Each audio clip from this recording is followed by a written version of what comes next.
Hello, Philip DeFranco. This is anarcho-spiritualist, something C. I'm not sure what I would even go by at this point.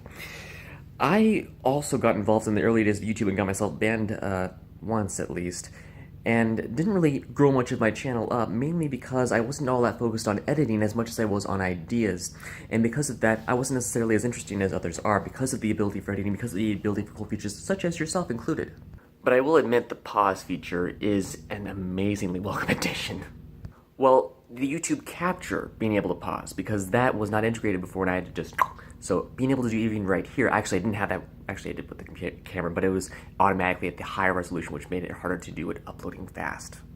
So I would be such a person interested in the YouTube TV, mainly because the ability, because the idea about seeing this content and then seeing people live doing this stuff, this was an idea I had in relation to Facebook as well, in a sense, or just in general, the idea of being able to see people instantaneously as like just even a profile eye contact picture. Now, the downside of this, and I'm not sure this would apply to everyone, it would definitely apply to perhaps some game changers on YouTube, is that of YouTube's tendency to censor, to not communicate, to just generally downgrade an overall quality. I mean, why would anyone be on here if they had to speak about only certain types of content, if the ads are only oriented to those who are family friendly? I mean, you've been facing this yourself in a huge degree, so you want to do a gaming channel, but you can't see this, you can't do that, boom, your entire channel's gone? I mean, that sounds more like a risk than anything else, and the only people then you would see would be those who aren't controversial.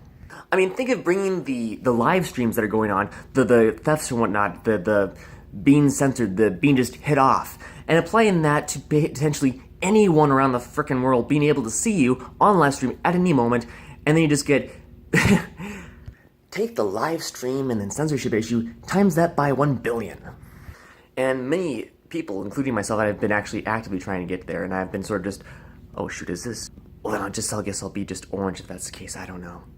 Got a filter, Twilight, for being able to go to bed earlier. So, my main question is, yes, YouTube TV is a great thing, a great news thing, and why would anyone bother with it if everyone's gone because they were destroyed because they were censored or just left because of the overall censorship environment, the family-friendly environment? Why not have a feature to differentiate between kids and adults? I mean, almost everything else has that. Maybe this will change YouTube in that it'll make it go, oh yeah! There are kids here, and then there are adults here. Maybe there should be porn on here too, for the adults, and then but there's never been that distinction. Why? Hasn't everyone even been talking about this in the first place? I mean, it got rid of the broadcast yourself. What is it?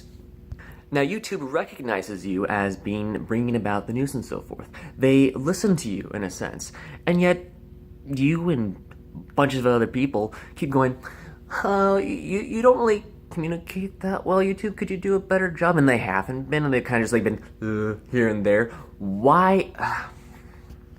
I guess the question more or less is this going to influence YouTube towards less censorship? Because if it doesn't, then wouldn't you see people leaving? Even if it's a great service.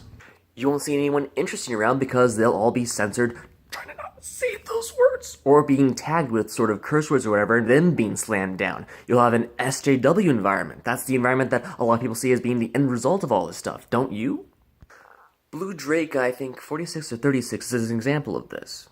He actually has already made a site, a video site, and it also can be in connection with things like Minds.com or even Steemit.com, a bunch of other places that are being built up from the ground up, open source, as opposed to closed source, Scenario.com.